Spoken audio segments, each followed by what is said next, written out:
ওযুর পরের আরেকটি গুরুত্বপূর্ণ আমল রয়েছে।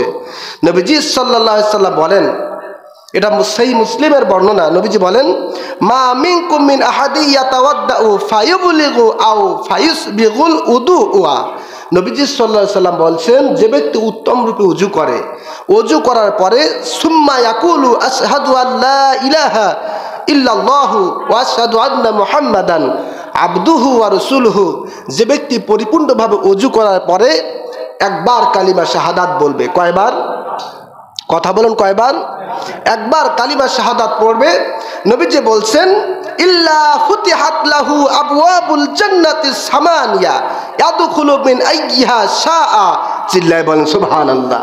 ওযুর পরে একবার কালিমা শাহাদাত পড়ার কারণে ওই ব্যক্তির জন্য আল্লাহ পাকের জান্নাতের 8টি দরজা খুলে দেওয়া হয়।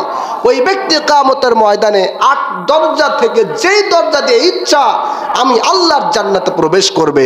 চিল্লায় বলেন সুবহানাল্লাহ। আমলটি কি অনেক বড়, খুব কষ্টের, খুব সময় লাগবে? না, ওযু তো আমাদের করতেই হয়, ঠিক কিনা বলেন?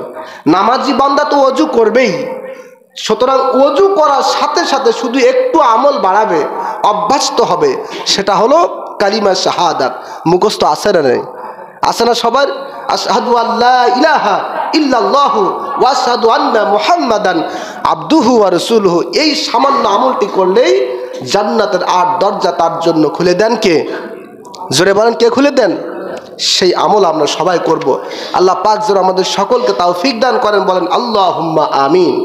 সম্মানিত হাজিরিন, ওযুর অনেক ফজিলাত সংক্ষিপ্ত বললাম।